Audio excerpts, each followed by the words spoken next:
Anya dumadaan ito sa masusing deliberasyon bago aprubahan ng Pangulo. Giit niya walang kakayahan ang Speaker na diktahan ang mga senador, ang Pangulo o sino man sa proseso. May kakayahan siya, Madam Elaine Atienza. Meron kakayahan si Martin Romualdez. Anak ng toko, pangalan niya eh. Noong 19 Congress, presidensya pa lang ni Martin Romualdez, kinikilabutan na lahat dahil pa presidente. Huwag mo kami sabihan na hindi madidiktahan ng mga senador. Anak ng Petrang Karapatan, nagkarego doon nga sa Senado dahil kay Martin Romualdez eh. Di ba? Ganun no, katindi si Martin Romualdez noong 19 Congress. Yan si Boss Martin, matindi yan si Boss Martin. Di ba tawag ng mga vlogger niya sa kanya, Boss Martin? Malakas siya si Boss Martin, akala mo ha? Inday Sara, ilaw ng pag-asa. Pagmamahal mo'y yakap ng bansa. Sa bawat tibok ng puso Pilipino, may awit ng bukas na di maglalaho.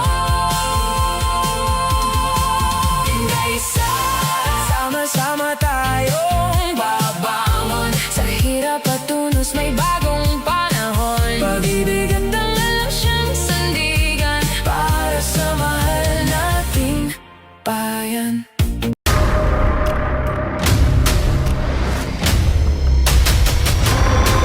Bago tayo mag-umpisa, baka pwede nyong i-like ang video na to. Malaking bagay ang like sa aming mga content creators. Maraming salamat po.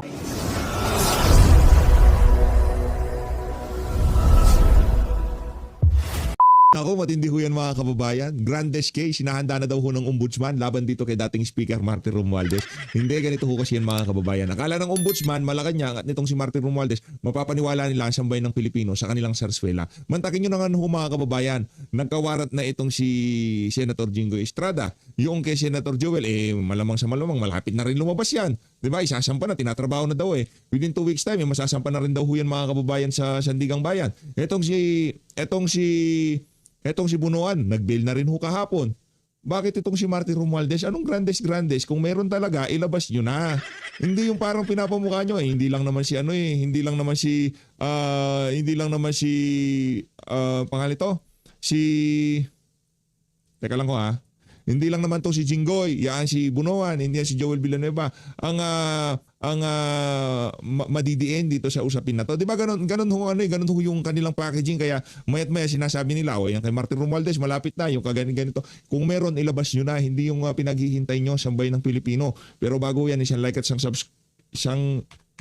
isang like at isang subscribe. Masaya na ho tayo dyan. At sa mga gusto sumali sa ating community, yung join button nandyan lang ho sa baba. Ayun na nga mga kababayan, matindi ho ito. Ito, pakinggan ho natin ang report nitong si Tita Ses Drilon kaugnay dito sa Grandes case labang kay Romualdez. Game! Yo! Pumalag ang kampo ni dating House Speaker Martin Romualdez sa alegasyon ng ombudsman na siya ang utak ng budget insertion sa flood control scandal.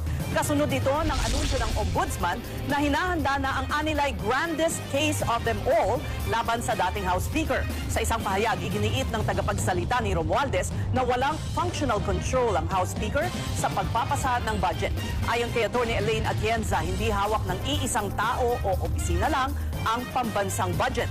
Anya dumadaan ito sa masusing deliberasyon bago aprubahan ng Pangulo. Giit niya walang kakayahan ang Speaker na diktahan ang mga senador, ang Pangulo o sino man sa proseso. May kakayahan siya, Madam Elaine Atienza. Meron kakayahan si Martin Romualdez. Anak ng toko, pangalan niya eh. Noong 19 Congress, presidensya pa lang ni Martin Romualdez, kinikilabutan na lahat dahil pa presidente. Huwag mo kami sabihan na hindi madidiktahan ng mga senador. Anak ng Petrang Karapatan, nagkarego doon nga sa Senado dahil kay Martin Romualdez eh. Di ba? Ganun no, katindi si Martin Romualdez noong 19 Congress. Yan si Boss Martin, matindi yan si Boss Martin. Di ba tawag ng mga vlogger niya sa kanya, Boss Martin? Malakas siya si Boss Martin, akala mo ha? Ito si Elaine Atienza siguro, itong si Atty. Elaine Atienza, baka ngayon niya palang narinig yung pangalang Martin Romualdez. Nako, yan ang nakakapagpatindig sa balahibo nitong si Dilima at nitong si Luis Tro noong 19 Congress. Pagka naririnig nitong si Trililing, yang si Martin, pangalan ni Martin Romualdez, talaga nagpapanik yung mga yan. Kaya huwag mong sabihin sa amin na hindi kontrolado ni Martin Romualdez ang mga senador at congressman. Napakalaking kalokohan in the first place. Yan ang sinasabi ko sa inyo eh. Ang pumili kay Zaldico bilang appropriation chairperson, sino?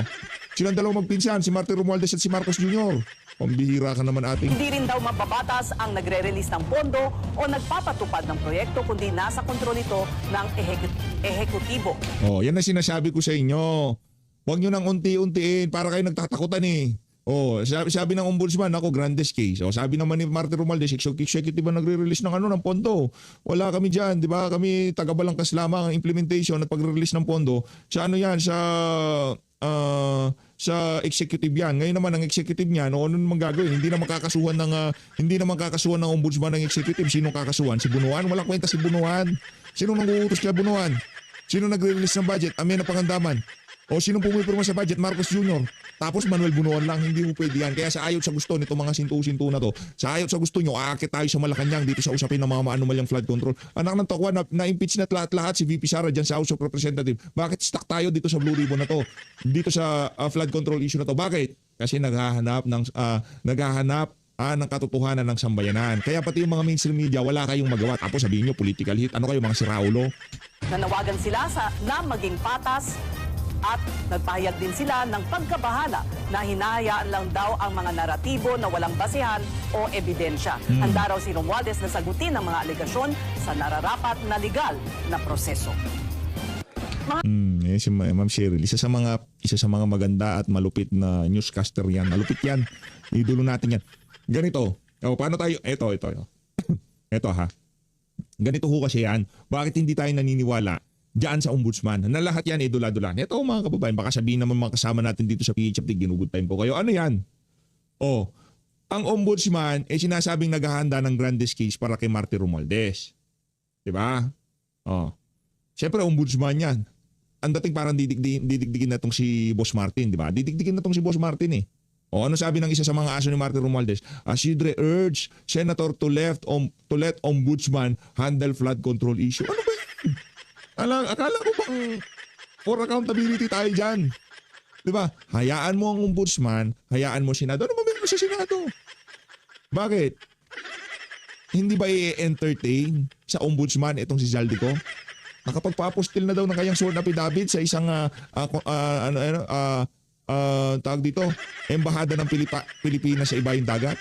Paano ba yan, Asidre? Ayaw i-entertain ng ombudsman? Bakit pagka in-entertain siya, mayayari yung amo mo?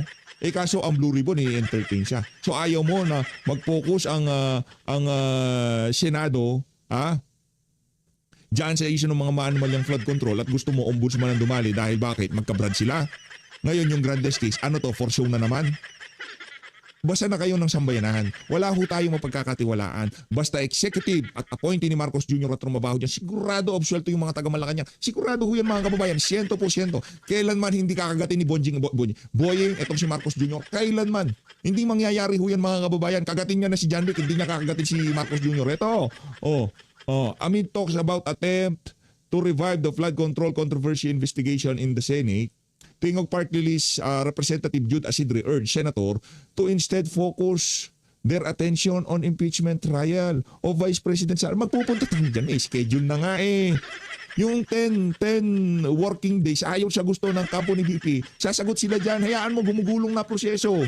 Mag-i-impeachment na tayo sa June. Kalma ka lang Asidre. Kaya multitasker ang mga senador natin. Hindi yan kagaya ni Tuta Soto, puro meeting sa Solero kung saan-saan man tsa-tsa ang pinagkakabala niya. Kaya nating mag-focus sa impeachment at flood control. Huwag mong problemahin nga, pambihira ka naman talaga. Mag-buffet ka na lang dyan sa House of Representatives. Lantakin mo na lang yung litsin dyan, wala kaming problema. Kainin mo lahat ng pagkain dyan sa House. Lang yung Jude Asidre. Tuturuan mo pa mga senador, saan sila dapat mag-focus. Ikaw pa nga lang, aso ka pa lang ni Martin Romualdez, dinidiktahan mo ng mga senador. Ano pa kaya yung amo mo nung 19th Congress, Raul? Pambihiraw. Ay, wag ganon. Ano ka nagtawag? Hindi daw dinidiktahan ni Martin Romualdez yung mga senador. Ito, aso pa lang ni Martin Romualdez, Jude Asidre. Yung kanyang sinasakyan na baboy pagka gusto niyang, di ba? Yun, adominem yun. Totoo naman.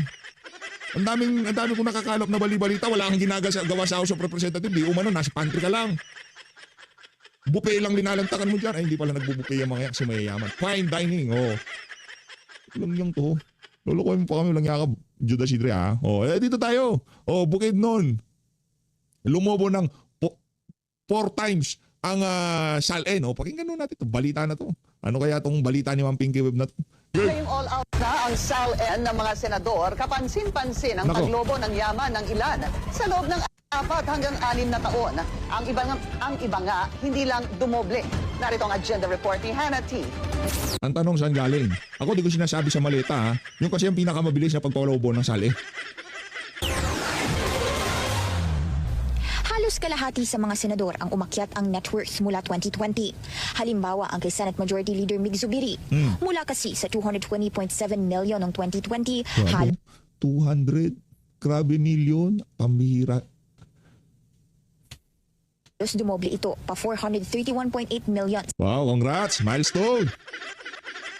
Pa 400, ano na, pa 432 million na, ayos! Sa taong 2024, Siraulo din tong billionaire. Pwede lang sabihin, 431. Sasabihin pa 432 na. Yung mga ganong klaseng salita talagang kargahan, di ba? Pwede sabihin 431 million. Mas malaking di hamak. Hindi, pa 432. Kudos sa kudos sa billionaire news channel. Mga ano kayo. Mga coops din kayo dyan. Siraulo itong mga to. ayon sa kanyang SALN, stockholder siya ng hindi pinangalan ng 21 business entities. Nako, yari tayo dyan.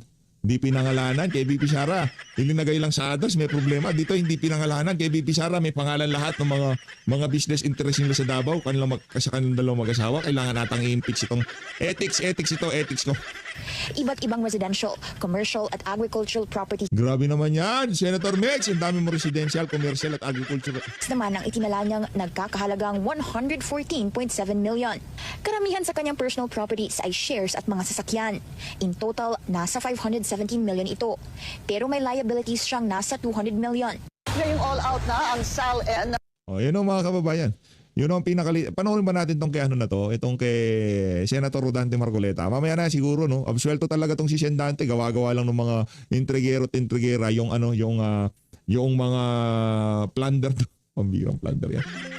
Pambirang plunder yan. Ito tayo. Dito muna tayo tuloy natin to. Continuation tayo dun sa naging kwentuhan ng ating mga iniidolo dyan sa third floor. At ito si Charlito Banayo. Teka lang ha. Pasadaan ko lang to kasi gumugusto tong dalawa na to eh. Gumugusto ba talaga kayo mga pre ha? Gumugusto kayo?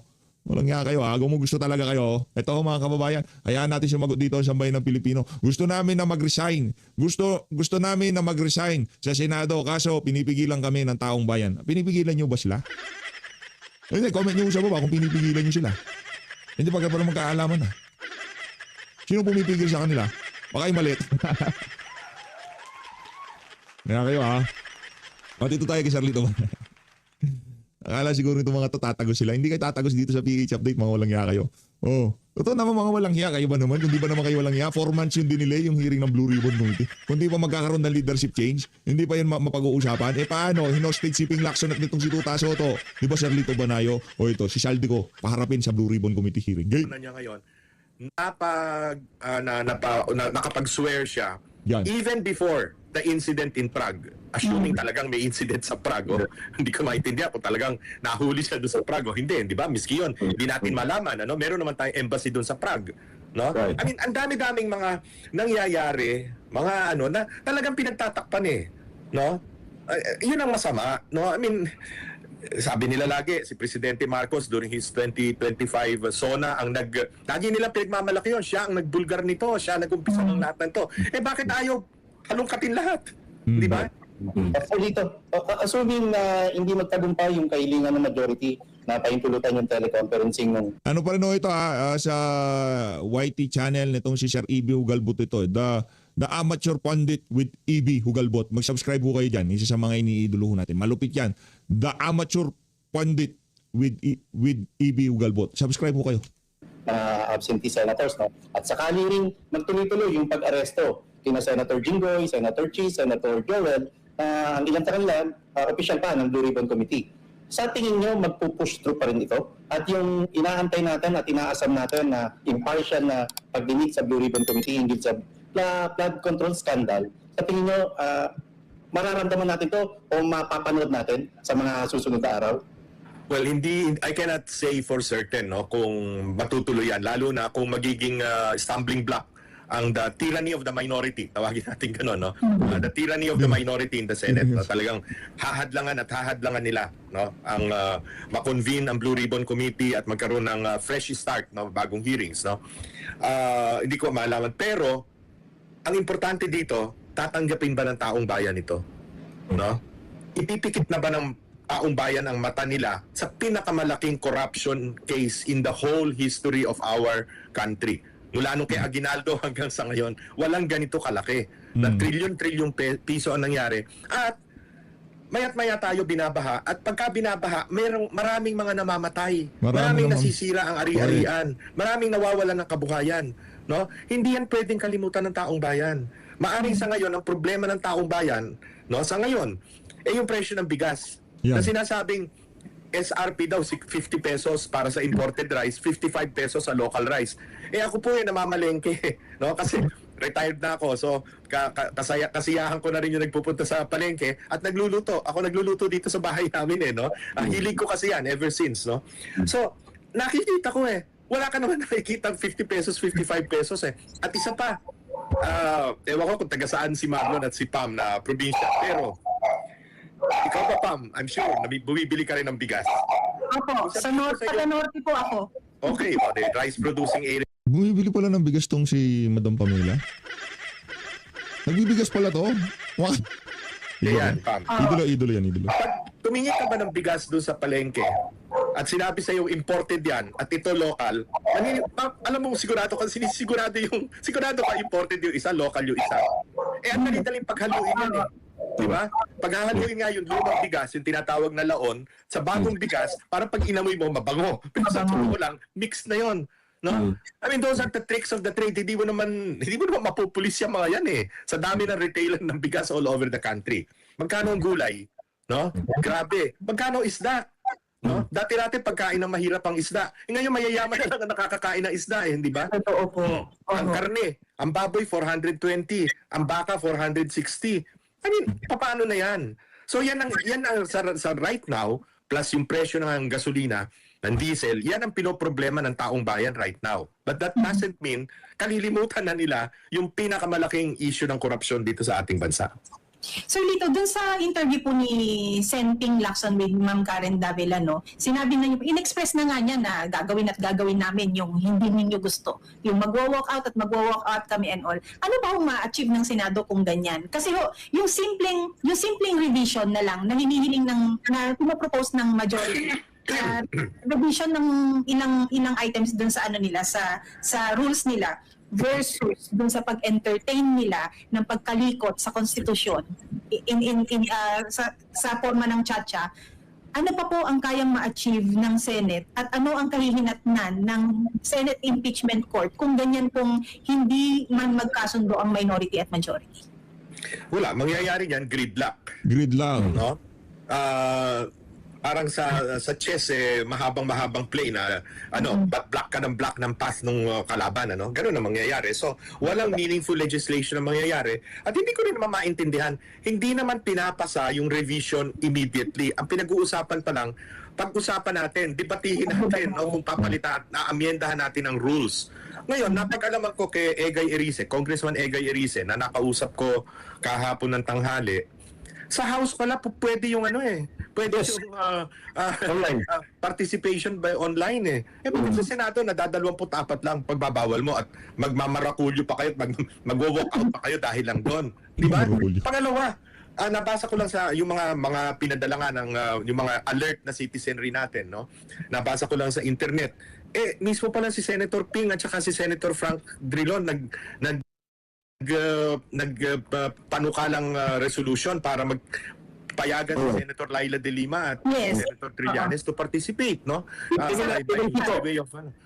electronic means, Si Kiko and sa Ontiveros si Pangilinan din at saka si Ontiveros, So, bakit ngayon iba at alam naman nilang miski sa parlamento sa France sa parliament pwede yung participation by way of kasi nga sipin mo nga naman, alam niyo ba sa France just as an aside, maybe trivial, ang mga members of parliament sa France sumasakay sa public transportation sa tren.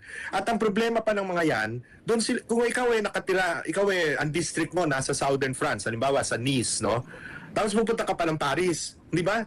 O kaya doon ka sa Normandy, pupunta ka pa ng Paris. Eh yung gastos na yon, hindi sinasagot ng gobyerno yon. No? Sarili mong pulsa, hindi pareho dito sa atin na mag-distribute ng AIC, so AKAP, pupunta pa yung mga mambabatas, pupunta pa sa all over the country para lang makapag-picture taking na nagdi-distribute ng AIC. Chargeable to the government yung kanilang biyahe. Di ba? Carpenter ay mayamang bansa. Balikan ko yung sinabi mo, kung tatanggapin ba ng tao yung mga aksyon ng Minoriano at ng Bongbong Marcos administration. Siguro nakita mo yung backlash na tinamo nitong si Senator Mig Zubiri nung umuwi siya doon sa Bukidnon at kinausap niya in Bisaya yung kaniyang mga constituents at humingi siya ng paumanhin dahil hindi siya daw sumapi sa new majority dahil parang pinangalanan niya yung tatlo na tinraido daw siya noon twice daw, no? And then the backlash of Senator Erwin Tulfo na nakita kung gaano niya kinikriticize ang kanyang fellow senator ngayon na si Senator Riza at si Senator Kiko Pangilinan. Sa tingin mo ba ito ay yung nangyari sa Bukidnon is a facsimile of the sentiments of the entire Filipino nation? Yes, Elmer. That is going to happen all over. Napakinggan ko, nakita ko sa TV monitor yung ginawa ni Senator Erwin Tulfo, no? Na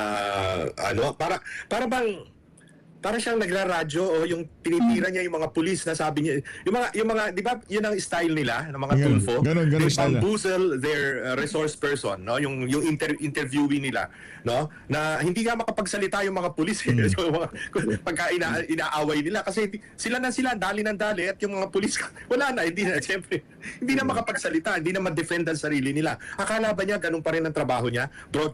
Broadcaster pa rin siya. At hindi, nando na siya sa Senado na hindi ko matanggap-tanggap na lagi nila sila, mga senador, lagi nilang dinidescribe yung kanilang chamber as august. Mali pa nga pronunciation nila, August chamber, no? August, what's so august about the Senate right now? And of course, yung kay August pala yun. Hindi August. August sila ng August. August pala. Oy! Erwin Tulfo. Langya kayo mga ongas kayo. Yun pala yun. Ongas. Former SP Soto po when he said na yung ang chacha na kailangan niya ay character change. Bakit hindi po nila ngayon simulan sa kanilang grupo? Sana simulan. Kaya siguro mag-meditate sila. Sila mismo mag-character change, no? Yun. So, Mukhang ang lala palang interviewin nitong si Lito Banayo, pero kudos ha.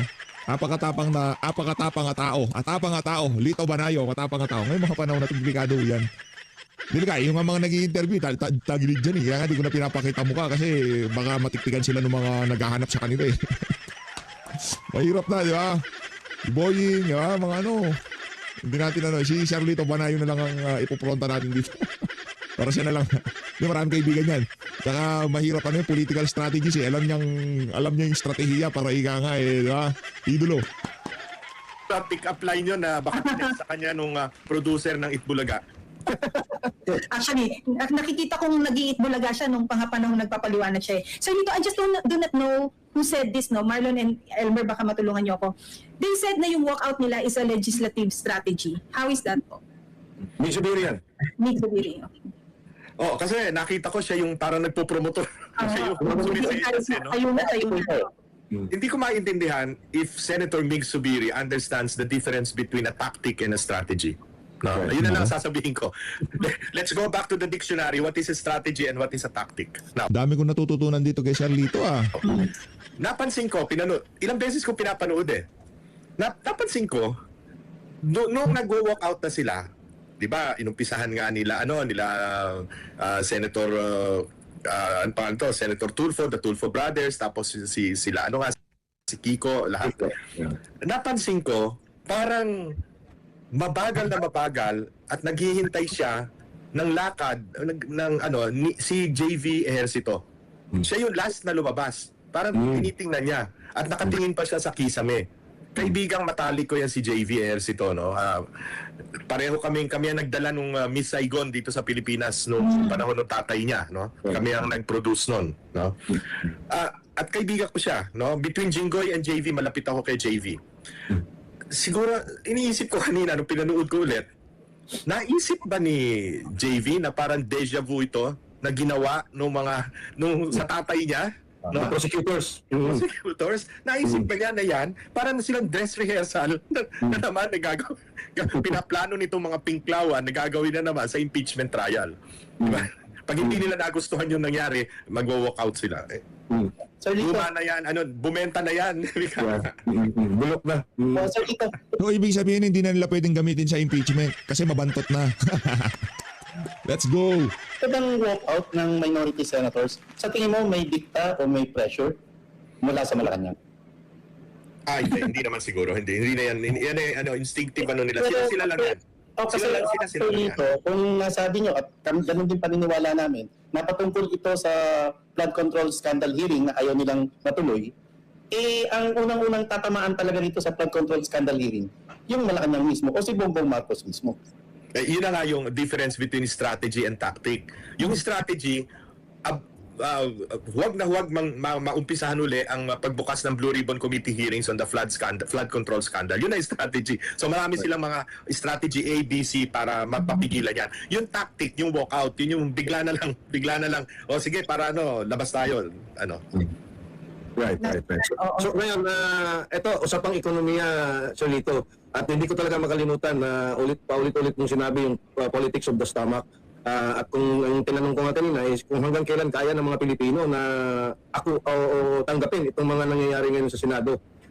As far as I've read, two economists has already stated that next or this month's inflation rate will probably shoot past 10%. Kasi hindi pa natin na-feel yung talagang totoong effect ng Middle East crisis. Pangalawa, nakikita ko because I do the stock market trading, Jollibee reported a 39% drop in their profits in the first quarter of 2026. Malaking bagay ho yan ha. Isa ho kasi siya kumbaga matigas na kumpanya yan sa Pilipinas, Jollibee, no? Pagka yan talagang tinamahan, magkakaproblema ho tayo dyan. So, meaning to say, yung ekonomiya natin, at sinabi mo nga, the last time na-interview ka namin, sabi mo is, our economy is in deep shit. Yeah. Seeing everything. Ano na naman yung nakikita mo? Elmer, our family has been in the food business for a long time now, since 1960s, no? So naiintindihan ko 'yan, no? I know how to run a restaurant, I know how to run a bakery, I know how to run all of these things, no? All of this sabihin natin na small and medium scale business. Ama naming Diyos na makapangyarihan sa lahat, salamat po sa iyong pagmamahal na hindi nagmamaliw. Sa gitna ng kaguluhan sa aming bansa, turuan niyo po kaming magtiwala sa iyong hustisya at hindi sa hustisya ng tao. Linisin niyo po ang aming mga puso at ituro niyo po ang tamang daan ng katotohanan at pag-ibig. Tulungan niyo po kaming maging ilaw sa gitna ng dilim at ipakita sa mundo na may pag-asa pa sa pangalan ng aming Panginoon Hesus. Salamat po sa pag-ibig po ninyo at salamat sa pagdinig ng aming mga panalangin at iligtas niyo po kami. Sa pangalawa po ninyong pagparito at patawarin po kami sa lahat ng aming mga pagkukulang at pagkakasala sapagkat ito po ang aming samot hiling sa matamis na pangalan ng aming Panginoon Hesus. Amen. Sa lumang silid, mag-isa kang tahimik. Walang kamera, palakpak ay wala na. Ngunit sa bawat pader ng bayang iniwan mo, may pangalan mong di na mabubura.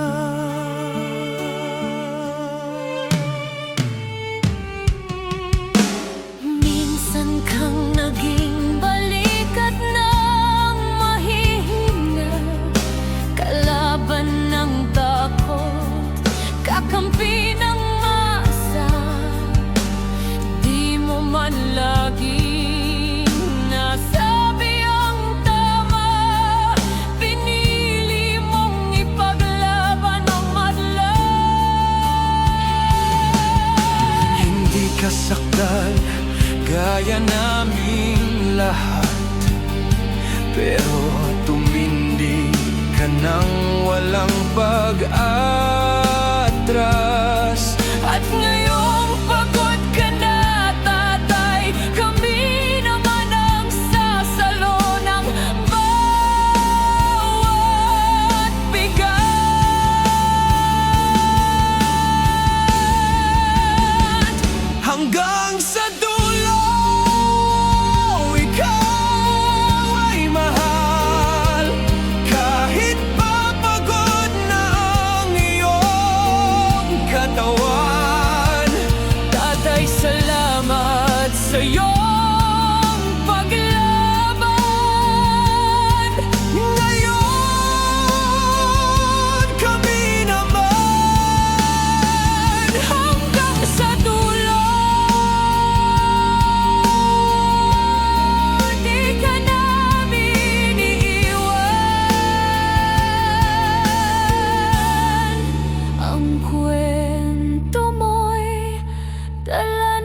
Sa mga batikos, wala nang tugon, wala nang galit, pero sa mata ng mga maralita, naroon pa rin ang tapat mong alaala.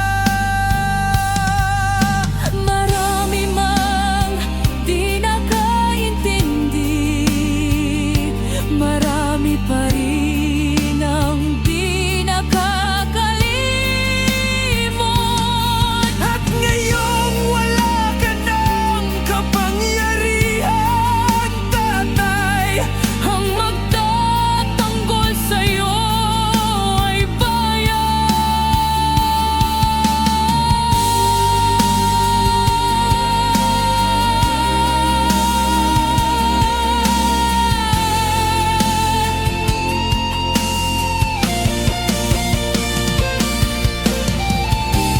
hindi ka nag-iisa, kahit na yon.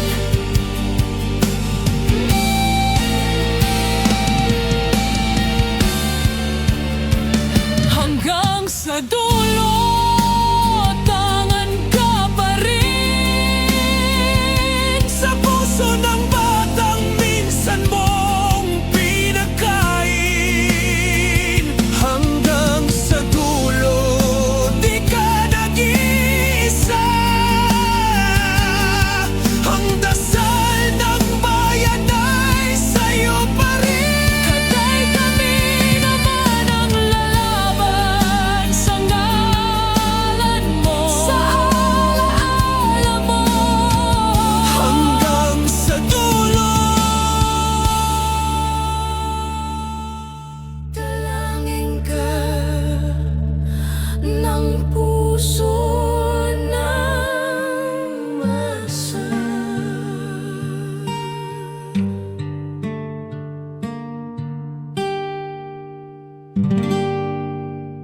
At yun na nga mga kababayan, ano na ang masasabi mo? Kung mayroon kayong hinaing at komento patungkol sa balitang ito, please comment down below. Pag-uusapan natin yan sa comment section. At kung nagustuhan nyo ang video, ay huwag kalimutang mag-like at i-share na din para mas marami pang makaalam at umabot ito sa marami sa ating mga kababayan. Maraming salamat po. Mabuti pa ang sardinas, may label. Eh tayo, wala. Oo nga pala. Nay, ito na yung bayad ko sa isa, ano? O, kunin mo yung isa. Isa muna, iyan, no? Tapos, isa pa, di ba? 4 dapat na sardinas, eh. O, yan. 3 na. Pang-4 na sardinas. O, okay na.